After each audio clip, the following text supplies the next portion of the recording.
to the Steministas channel. If you don't know, the Steministas brand is dedicated to empowering, connecting, and recognizing women in STEM with an emphasis on diversity.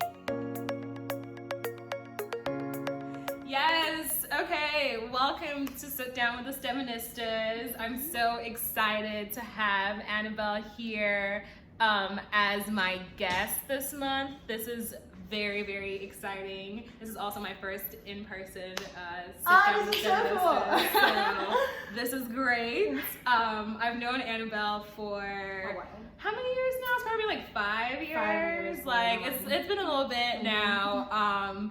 And she's an analyst at ProcureAbility. I'm so sorry, I ruined that. It's a consulting firm which offers procurement consulting and intelligence solutions. In her current role, she's a supply chain technical writer for a major utility provider based in California. I'm sure she's gonna tell us what that means. Stay tuned for details. Yes, and before joining ProcureAbility, she was a consultant with FTI Consulting, where she worked in multiple different projects, focused in business viability and supply chain and logistics management, a lot of words. She graduated with Georgia Tech with a bachelor's in mechanical engineering. Go Jackets! Yes.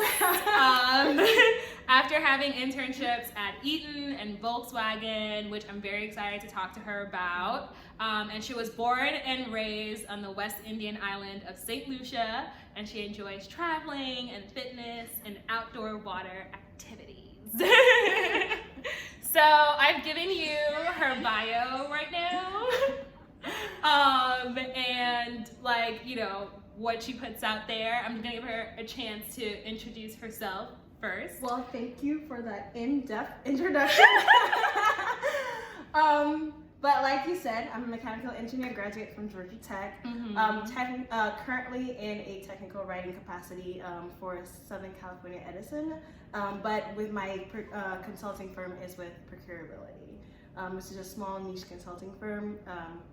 And we specialize in procurement and sourcing and talent. Nice, nice. Okay, so I want to start from way back and start from how you began, I guess, in STEM / in where your field that you're in today. So how did you start this journey? I mean, my love for science and math.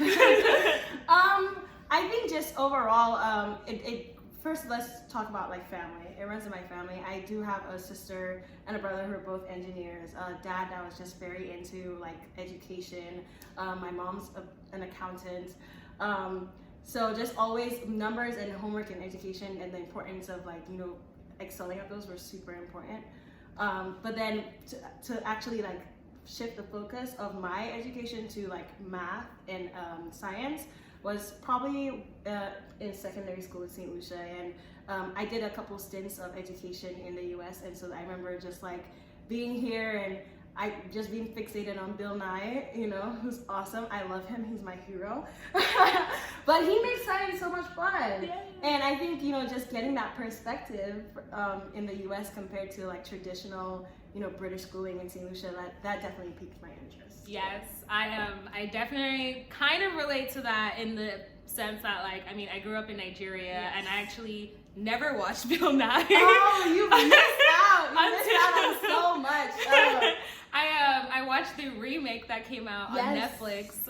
If y'all haven't watched it, y'all need to go watch it. I love it. And so I missed the original Bill Nye, but I did receive that traditional STEM education of like, oh, you know, math and science is everything. But thankfully, I liked it, and so it worked out for me. But you know, it doesn't always work out where like you have to be an engineer or a doctor. So when you first came to college and you came back and like you were like, okay, I'm forging this path in engineering. What were you thinking during that time? What was that experience like? I think thankfully I definitely had my sister, and so my sister's a fellow Yellow Jacket, fellow engineer, and so it was like, I can't say that I didn't have a blueprint or a map to follow, and I think a lot of women in STEM don't have that. So, you know, I could definitely relate to having like a role model to look up to.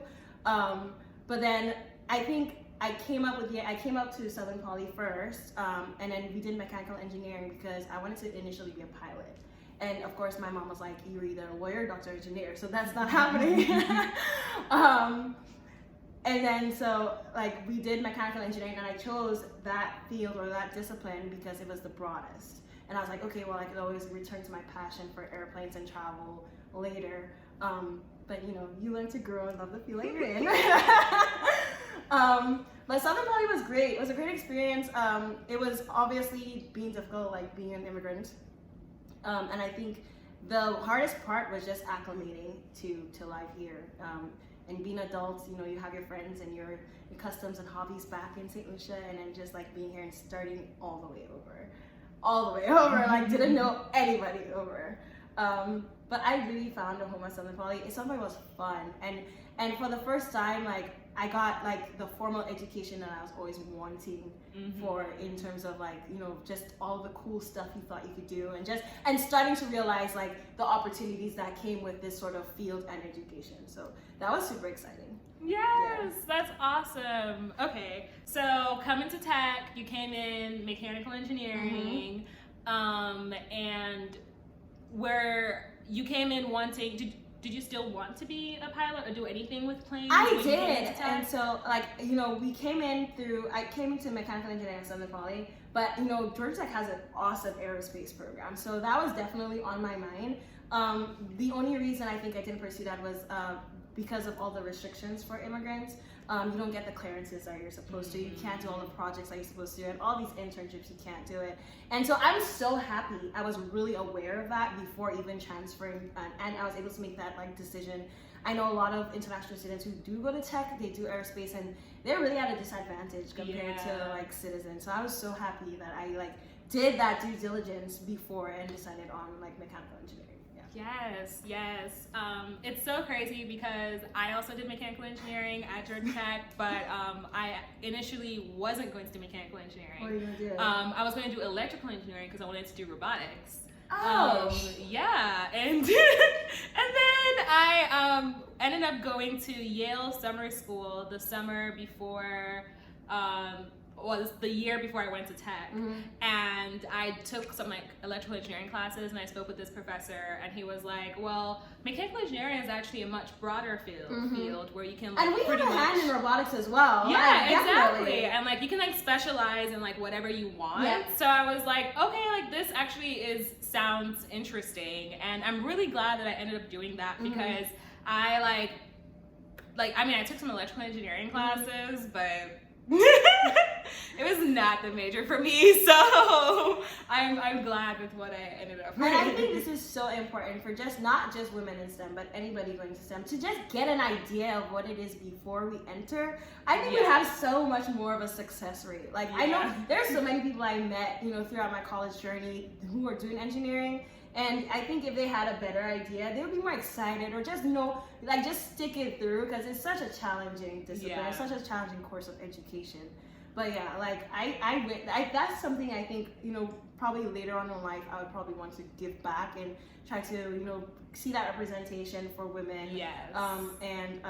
And you know, just really give maybe high schoolers and elementary students an idea of what they're getting into before they get into it. Yes. So then we give them a better chance of succeeding. I'm with it. So in tech, or at tech, you had internships at Eaton and at Volkswagen, and I mentioned in the beginning that I was very excited to talk about it. And so now is the time. So thankfully, grateful that I've had the opportunity to have about three different internships, and I think they span about a year when you put them all together. So the first one was with Eaton in the electrical division in Pittsburgh. That was an experience because it was definitely in the winter, and I had definitely been in the US for like 2 years. And at that point I was like, oh, we're going to Pittsburgh in January, and I've never been away from Atlanta. So I got my first car. That was really awesome. That was my first real taste of like pure form engineering. We're CADing all day. It was really cool. So I worked at circuit breakers. I got to blow them up periodically. That was awesome. That sounds cool. And it was like the first time I was ever like, you know, able to just be an engineer and tinker. I like the word tinkers. Like just take tools to parts and go at it. And I love that. It definitely appealed to that technical side of me. And just like discovering, trying to figure out how to really solve a problem. What I didn't like about it was I think throughout that internship I like learned myself as well, which is like I think you're supposed to do. So I learned that super extroverted. I do not want to be in a cubicle catting all day. I did love that I got to learn software and I got to be technical and I got to create. And that is awesome because nothing is cooler than like drawing something and see it like literally come out 3D printed. That is like the coolest thing in the world, and see it actually like be used. But then like I just really wanted some more like human interaction and just more customer facing.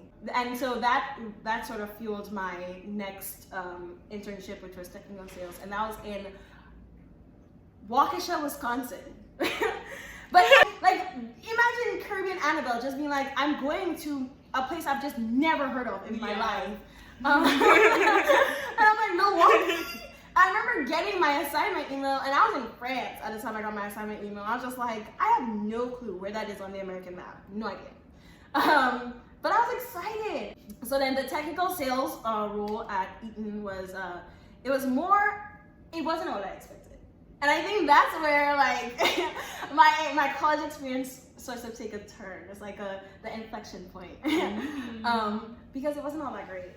And for the first time, like in my career and in my schooling, it made me realize that I may not like my day-to-day job.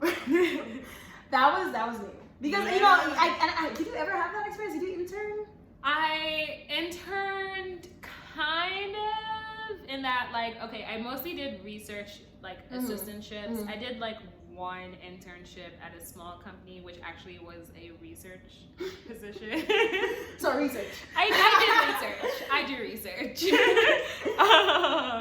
But yes, I have had that moment, kind of a little bit of like, maybe this job isn't as perfect for me as I thought it was. And that's definitely been like a hard realization to have, and to kind of work through and be like, okay, so what do I do now? I think for me, it was like super hard because as an immigrant, I'm already grateful to be here. Yeah. And I'm already grateful for the opportunity to have an internship because you see your fellow students struggle. Right. And so like, just to, get my green card, to get that opportunity, to get another opportunity after that. So at that point, I just really was so excited to just take everything that came to me that I just never really thought about, wait, what does Anna-Belle want from a job? Yeah. I'm just like, to me, like as an immigrant coming in, to just have a job after, to be able to stay, to be able to like, make money, send back home to the family, to just do all of that was just already enough. Like I was already grateful for that.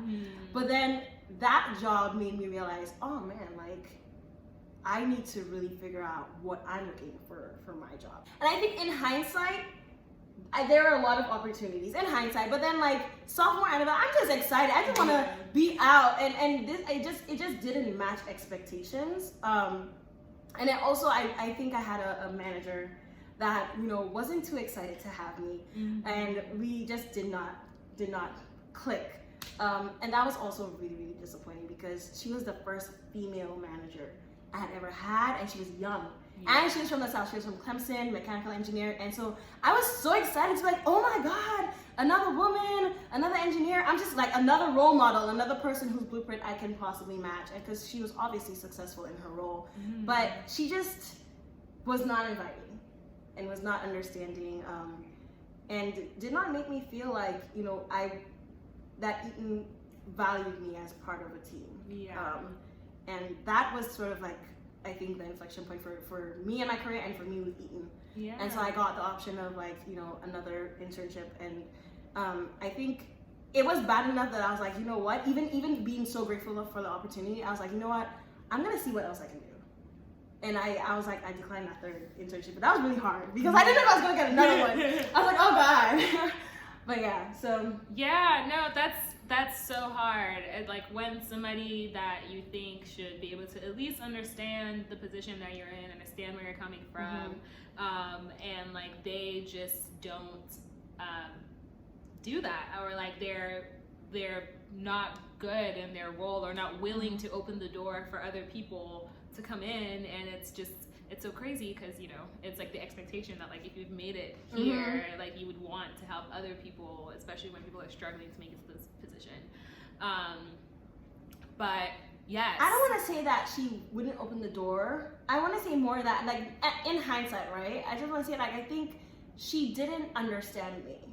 And I think that's so important as a manager now. Like, you have to understand that so many people are different. They come from different backgrounds and they work differently. And so, you know, you yelling or you know, demanding this from somebody is not going to work with another employee. And you know, I'm quite headstrong. So if you tell me something and I feel like there's a better way to do it, then, and I think that's another point I learned also as well. Sometimes I need to like get off my soapbox and humble myself and take correction, right? I also learned that during that internship. So then the third internship. So then, you know, I'm in this space of like, I don't know what I'm gonna do. Thanks for Nesby. By the way, if you're a woman in STEM, like Nesby is like everything in the world. Like I honestly don't know where I would be without Nesby. And I think, and that was like the one thing my sister told me. Like she's like, you're gonna be an engineer, Nesby, do it. Which, by the way, is National Society of Black Engineers. Right, for those who don't know. Yes, for those of you who don't know.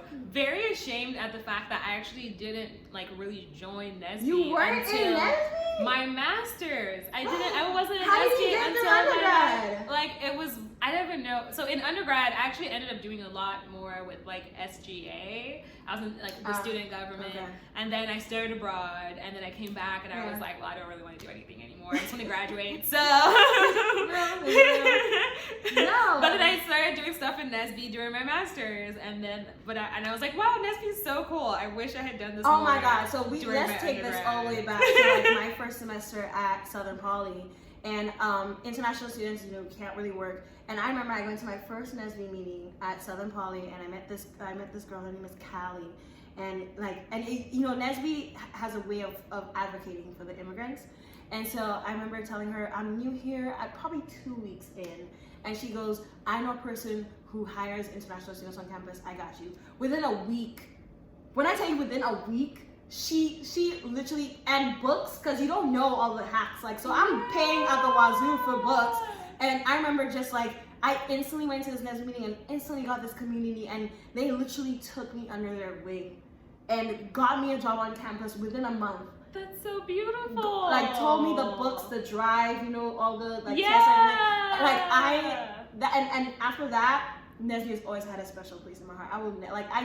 There's no way I would have been here if it wasn't for the help of those people, honestly. That's so, like, that really warms my heart. Callie, if you ever see this. Wow.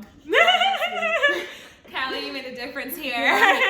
Volkswagen was such a great experience. Such a great experience. I had a manager who was just like, this is what you want to do? Okay, go do it. I don't know how you're going to do it. You want to tell me how to do it? Go do it. And it was awesome. I'm to this day, I'm so close to my team. I messaged them. I was like, oh, I miss y'all. Like, yeah. And I actually stayed there so my initial engagement was 3 months, and I got extended for another 3 months. And so I stayed there overall 6 months at Volkswagen. Nice. It was great. So how did you end up at FTI instead of Volkswagen when you graduated? This is true. Okay, so in the search, so before Volkswagen, I, you know, again, being confused, and I heard a lot of buzz about consulting. So I was like, okay, well, you know, it seems to be everything I'm looking for. It seems to be client-facing, you get to travel, you know, you get the, you know, just the glam of a job, but still you get to use your technical abilities and skills and background. So I was like, okay, let's try my hand at consulting. And so I just basically Googled all the consulting from St.Lucia and went at it. Like, literally, like, KPMG, PwC, all the big four, all the little ones, Alvarez and Marshall, like every one of them. I just like went at it and was not too successful. And I figured consulting was something that, you know, you kind of just like are in or you're not, you know, and their style of interview is completely different. Yeah. Like for every other job, it's like you do the, you know, the round one, you know, round two, but for consulting, you do a case study. And that was different. Like, I've never done that before. So you have to study for that. It's like a mind frame sort of thing. Mm-hmm. And so I did get an interview with FTI in the fall before I went to Volkswagen. and made it down to the final round. Like, it was between me and 2 other people, and didn't get it. And I was extremely bummed out. Extremely bummed out, extremely disappointed. But then at Volkswagen, you know, I love my experience at Volkswagen, but I was just like, I'm going back, and FTI is gonna hire me, okay? Like, there's no way you're gonna tell me I'm not getting into consulting. It was sort of like because I think throughout my time at Volkswagen, my confidence grew back, and I was like, I'm smart, okay? I can do this. It was definitely a great like experience, and my managers, like, they encouraged me, and they literally gave me the tools to just like grow professionally. And I just really realized, like, you know, all the potential I could you know, of everything I could possibly do. And so I left Volkswagen with the intention of, this is my last year of college. I'm going to FTI. They're going to hire me. We're gonna figure out what they want, or why did I get hired, and why they didn't pick me, and we're gonna make this happen. And that's literally what I did. I called the person who interviewed me, and I was just like, hey, love the company, love the experience interviewing for y'all, super interested in what y'all do. Why wasn't I picked? And was resilient with it. Why wasn't I picked? And developed a relationship with him in being so persistent that he was just like, we're gonna get you next round. Yeah.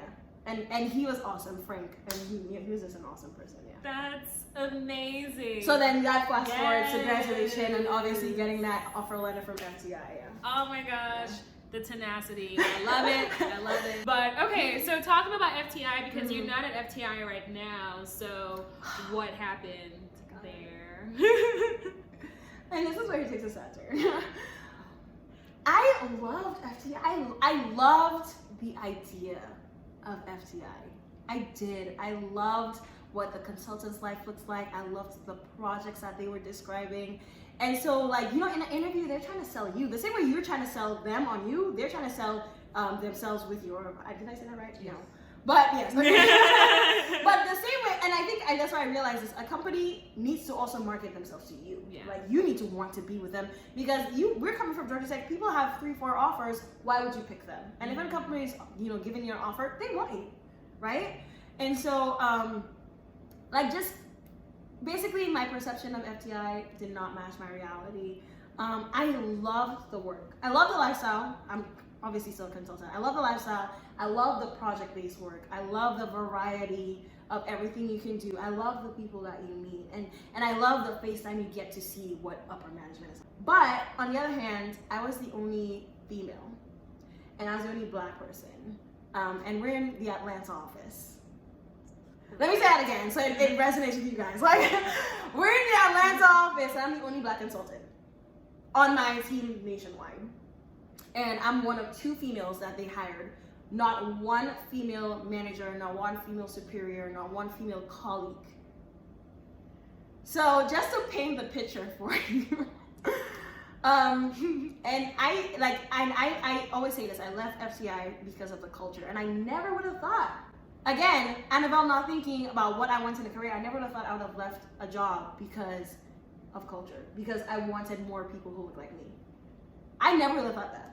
Because I'm just grateful to have a job after graduating. Like, I'm just like, yo, Anna-Belle's graduating with a job, you know, that, so I'm just like, I'm already grateful for that. Like, you know, forget wanting, you know, forget the checklist of location or salary or benefits or what cultural fit. Cultural fit is now a term. Like, I never considered that, ever. No, and I think it's crazy because I feel like at Georgia Tech, we go through so much that's about like finding a job and finding an internship and all these different things. And like, we don't talk as much about the cultural fit. And like, now that like we're young adults and like we've been in the workforce for a couple of years, I can't tell you how many friends I have that like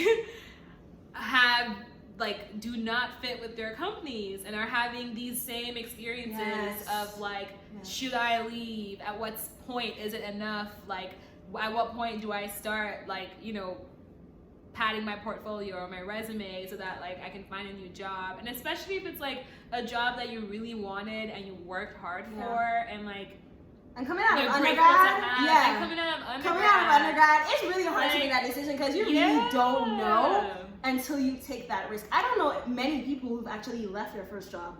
Like we're 2 years. I'm 2 years graduated, and I don't know many people who've left their first job. A lot of people stay until they have a reason to leave.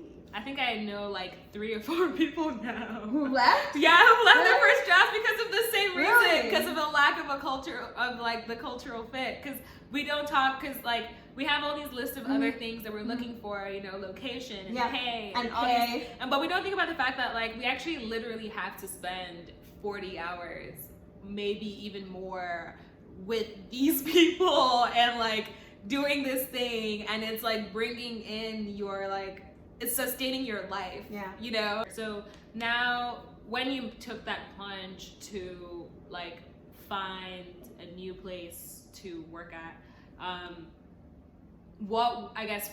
what was like that last straw? What really spurred you or took you over the edge to take that plunge? Because like as we just said, you know lots of people who are kind of in similar situations. I was very uncomfortable for a while, and I think for me the straw was the last straw was I remember being really just waking up and being so anxious to go into the office, just anxious, just like, or just realizing that my behavior in the office didn't match my behavior outside of the office. And so consulting is a people's business, right? And you, if you can't be yourself, if you can't shine, if you can't glow and you know present all the good things about you, and I like to think I'm a people person, you know. It's my personality, it's my charisma that is gonna be like, oh man, I love FTI. We gotta bring these people back, or they did such a good job as well, you know. But I think to the point where I wasn't hanging out with my coworkers, I dreaded talking to my coworkers, and I literally, thank God, had a little seat in the corner somewhere that I could exist the entire day and not talk to anybody. But that's not me, because did we not just talk about Eaton, where I wanted to talk to my coworkers daily and have daily interaction? So when I was like, okay, I'm anxious, I don't know if they relate to me, I was on eggshells, I don't know, you know, if they would understand what I was saying. And you know, I will say some of them didn't make an effort, but you know what effort looks like. Oh, did you hear that new Kanye song? Like, or, you know, or like, did you hear this? Or you know, just that's what effort looked like to me. And it just never seemed genuine. I appreciate it, I do, but you know, it just didn't feel genuine. It didn't feel like, you know, you wanted to sit and have a conversation with me, and that was just very uncomfortable. And I think one lesson that I really learned is, oh my gosh, taking feedback in the corporate world is like a whole journey, right? Like having somebody sit down and tell you you're working is a whole journey. Not that it was ever that bad, you know, but just, you know, to me, I've always wanted that good job. Oh man, you did such a good job, Anna-Belle, you know, and just not ever getting that and not understanding why I wasn't getting that, and trying to actively, like, I don't know, grow professionally, but then not really understanding that their feedback was like, or not really knowing if their feedback was genuine. That's hard. That's so hard. So I went through a really bad period of disenchantment because I felt like I had to break up with FTI. Like I was so excited about this company and this job, and I loved the work that I was doing, and I saw the opportunities for it. But I had to break up with FTI. I had to make that hard decision, and I was so sad. Like to finally be like, oh, I'm gonna start looking for another job was really, really hard for me. Yeah, it is hard. It's definitely hard to take that plunge.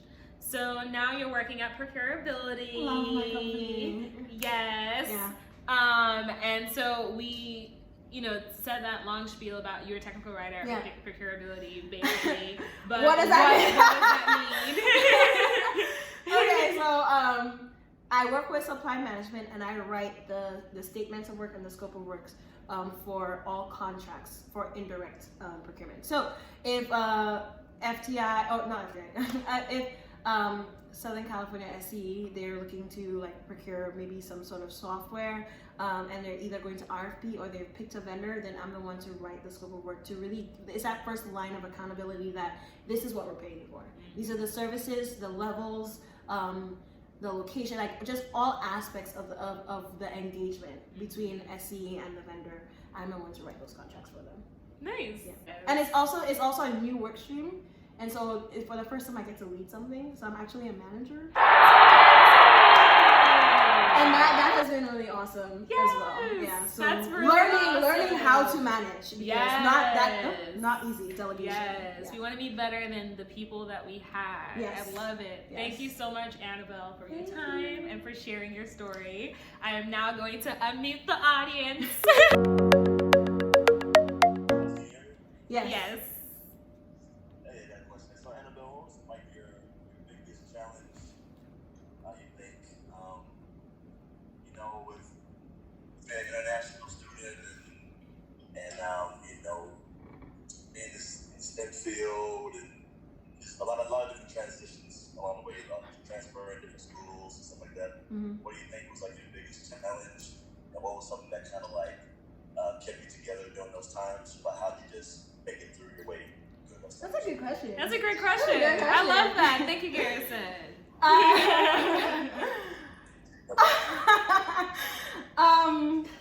I think the hardest transition was Southern Poly to Tech. Because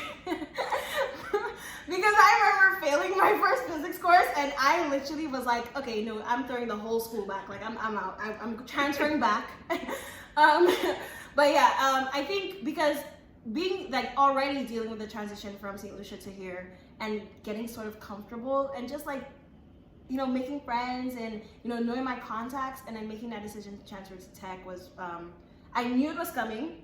I was prepared for it, but I wasn't prepared to actually try. It doesn't make sense to actually try. I've never been a good studier.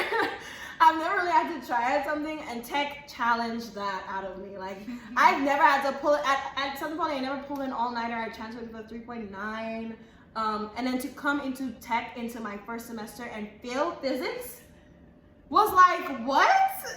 It was like a huge ego, because I'm just like, I know I'm smart, okay? There's something wrong with school, not me. Like, and that was awful. And that actually continued all throughout Tech. I really struggled to find my footing. And it wasn't until like my last semester I really got into like a really good groove, only to graduate and have to start over. It's just like, yeah. And what got me through it was meeting the awesome people at Tech. Yeah, meeting the awesome people at Tech. And my internships got me through it. So I think not having to do semester after semester, like immediately, because I don't think I ever did 2 consecutive semesters at Tech except for my last year.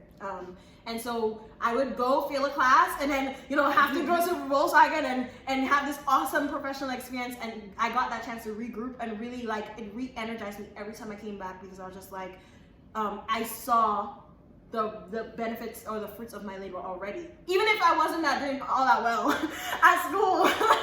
So I would go fail a class, or I would have a really tough semester at Tech, but then I would go to intern, and I would see, okay, you know what, this is really worth it, and then come back with renewed energy. And so I think that was really what got me through. And then having that awesome community, coming back and forth. I love it. Love it. That was a great question. Yes. Thank you, Garrison. Do we have any other questions? Oh, yes. Okay. We have a question from our audience over there. Okay, so I'm in public health, and it tends to be quite interdisciplinary. So you have social workers, medical doctors, data analysts. So when you talk about the whole cultural part of it. So right now we're doing a big thing with cultural linguistic competence and responsiveness, and I think what you were speaking on is the ability for people to be responsive and understand that we all come from different backgrounds. So I wonder how interdisciplinary is engineering, or even the field that you're in. How consulting is very interdisciplinary, but I think it depends. And so engineering, I think it's all aspects. You can have something that's very specified, where it's this is your one part in this one product that you get to do, right? Or I think on the far end of the spectrum is something like consulting, where you have so many different projects across so many different industries, and you're working with so many different people from different backgrounds. I think I was the only mechanical engineer on my consulting team. There's probably one other engineer in my company right now, but everybody comes from a supply chain procurement background. And so, yeah, I think it just really depends on where you are in engineering. Yeah, I would agree with that. I think engineering can definitely, like she said, it can get very specific, especially if you're in like a specific technical field, kind of. Like I work in a research institute. My job is kind of interdisciplinary in that, like, I mean, I might do some things with like project management and like administrative things like that, but it's still engineering based, and like a lot of people are doing engineering based work. But I think there's also like a difference between having like interdisciplinary fields within your workplace and then also having like a diverse workforce as well. Because I would argue that like and when I say diversity in engineering now, we're not really good when it comes to gender diversity, but and we're actually not that great when it comes to racial diversity either. But like, but I will argue that like there's some racial diversity in that like you might see like majority white, but you might also see a huge percentage of Asian, people in an engineering workforce. You might see a much smaller percentage of other, races and minorities, but you would think that given that there is like it's not as homogenous as it used to be, that there would be more responsiveness. And I think that we are kind of slowly getting there, and that like we're trying to be more responsive. But I think the problem that engineering kind of runs into too is that like because it can be formulaic, that people tend to think that there is objectivity because the formulas are objective, therefore the field is objective, and I think that's a very I can see how that would be narrative. Yeah, because if it's something where you have a specific deliverable or a specific like part or like just a specific role to play in a team, which engineers tend to do. On that side of the spectrum, right? Then I could see them being, we don't need to be responsive. This just goes by the metrics, the KPIs. Right. Did you do what you're supposed to do compared to to the service levels that we want? Right. But then I think when you go to the other side of the spectrum, like something like consulting, where it's just there's not one solution that fits all. Then then I think I would need like my field, I would need somebody to be like a little more. Well, why did you interact with the client that way, or why did you look at that problem in that perspective? And actually that's I think an advantage for companies to have a diverse pool because at KPMG, at PwC, like these companies need new innovative solutions, right? And so the more different perspectives you have on a team, the more likely you're gonna get something that's like hasn't been done before. Yeah. And I think it's also something that can definitely be incorporated into even the very specific technical engineering fields, where having more diversity and having different opinions, like you can already think of different approaches to different like problems, just having a different background, and also being allowed to do that as well, is something that I think we could explore more in engineering. But yes, that was a great question. That's a good question. I mean, we're almost approaching the end of this hour, but if anybody has any other questions, I see we have an unmuted person. Anna-Belle, you touched on kind of like how as a society we're moving towards more equity and inclusiveness within the workforce. But you also touched base on wanting to do more educational outreach so that you can make sure that this is not like a trend. And we continue to fight for our offices to look more diverse and more representative of the community around. So like, what does that look like for you? Like, what exactly does that opportunity look like for you, and how you want to give back? All the great questions.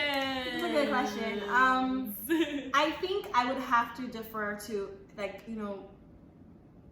I would want to do something groundbreaking and innovative, right? But I think right now what that looks like to me is what I've seen and what I've participated in. And so I think getting to the pipeline sooner and really showing these kids like the potential and the opportunities that come with pursuing educational path in STEM.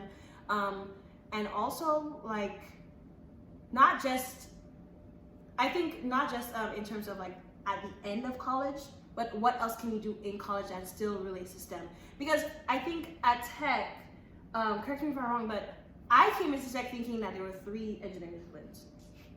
I didn't know. But there's still, like, and even through my science, like, I was like, oh, if I knew about ISYE, I probably would have done that instead. So just not just about the jobs and the pay and the opportunities that they'll get, but, you know, in college itself, what does that look like? What disciplines can you do versus what, like, concentrations, what can you get involved in, so that they have more an idea more of what they're doing in college, not just what happens after, because it's a struggle to get through that.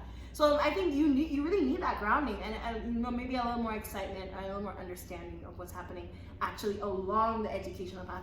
And then also, so if we're doing that for high schoolers, for college, what can we do for elementary school, like school kids, so that they are on the right path and get to, like, you know, the AP classes and they're a step ahead, like, for everybody else, you know, as well. So I think that for now, that's what that looks like for me. I've had some opportunities to volunteer with NSBE, with Seed. I've been a mentor for like 2 years. We did an all-girls camp in Atlanta, and then I've done the all-girls camp in Atlanta twice as a mentor, and then did a camp in Saginaw, Michigan. Yeah, but it was really cool, just, you know, with I think it's 6th, 7th grade and 8th graders, just really playing the toys and just getting them, you know, excited about STEM. Yeah, and that has been really awesome for me. I love that. Yeah. I love that.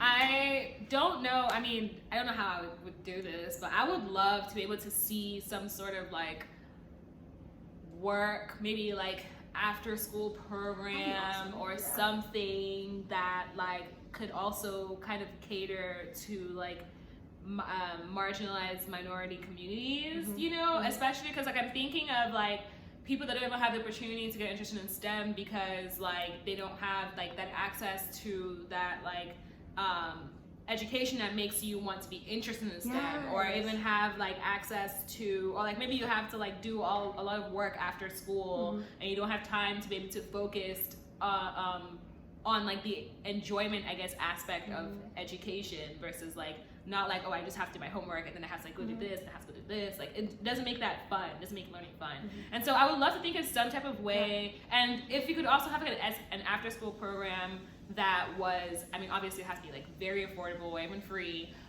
that was also of good quality. I mean, it's like wishful thinking here, but yes, that could also give an environment too where, like, people, for example, whose parents, like, have to work all the time as well, like, you could also feel comfortable knowing that your child is here learning and safe. That would be something, my response to your question, Nakima. In terms also, of, like, Nakima, like, I know you talked about, like, in terms of the Americas, but I would also really want to do something back home in my country, in St. Lucia. I would love, and for me, what that looks like is just really getting to the standard of here. I don't think anybody in St. Lucia is watching Bill Nye videos. And I remember, like, we don't have the facilities and the resources to, like, dissect a frog in elementary school. You guys do that here. We talked about that. Yeah, like, you guys get to do all this fun stuff when you're younger, and we don't do any of that. I don't think my first lab experience was probably in tertiary education when I was, like, 15, like, already graduated from secondary school, because we're doing A-levels, like, you have to do them. Oh yeah, that was when I did my lab. A-levels. Yeah. Oh my gosh. But then up until then, we did nothing. I think the extent of our biology class was going outside and taking a leaf and then, like, looking at it under a microscope. That's all we had. And so, like, I think if, like, I've thought, if I was to do anything in St. Lucia, was to, you know, just try to get the resources that y'all have here at the baseline, just down there, and so that, you know, to help facilitate that excitement, because that's what made me excited, coming up here and getting that little taste of American schooling. It is not as fun. It's not as fun. You sit down and you read your book and you do your exercise tables. Oh, when you have to, like, imagine the experiments, it's not the same. Oh, watch a video. And even to watch a video, it's like a TV, they roll in. You have no laptops, no, like, come on now. It's okay. But yes, Nakima, did I answer your question? Yes. I was just gonna say, for both of you, you should look into look at me plug in Georgia Tech programs. You both should look into the gift program through Seismic, especially you two now are working on campus. Yes. What would happen is you would get, and Annabelle, you could do this too as a corporate partner. What would happen is you would get a teacher for 4 to 7 weeks during the summer. You let them work under you, so it's like a fellowship for the teacher. They take what they learn from you all and they turn it into a lesson plan for them to actually That's get so a cool. That would be super cool. That would be so cool. We're trying to change lives. Yes. Get or gift? Gift. So it's Okay. it's an acronym. Georgia intern. I've heard of Seismic. I've seen the little kids running around with Seismic, and they're like, "Oh, it's so cute." But like, yeah, okay. No, I will definitely check that out because Yeah. that sounds really good. Actually, the funny thing was, I actually was thinking about this. Like, I was thinking about creating some type of like lesson plan or a lecture plan, like an offering to potentially guest lecture to Nigerian universities. That'd be so cool. Yeah, I like that's something I would like to offer and potentially do as well. But this will be really cool. And like if I can like also get a teacher that's like learning from me, I could also learn how to create a lesson plan as well from the teacher. So Because you do want to be a professor. I totally forgot that. Yeah. yes, Thanks, that's Nike amazing. Mom. That's Yes, so cool. thank you. Yes, thank you for that recommendation. And thank you guys for tuning in. Thank you so much for your questions. Like, I really appreciate it. Thank you. Really appreciate everything. Thank you so much, Annabelle, Thank in you particular, for for having sharing me. your Thank story. you for having This me, was guys. very great. And have a wonderful evening. If you haven't already, please like, subscribe, turn on your post notifications, leave a comment, leave a heart, let me know how you feel. So you definitely want to be subscribed to the channel to know when the episodes are coming out. But of course, also follow us on our social media. We're on Facebook, Instagram,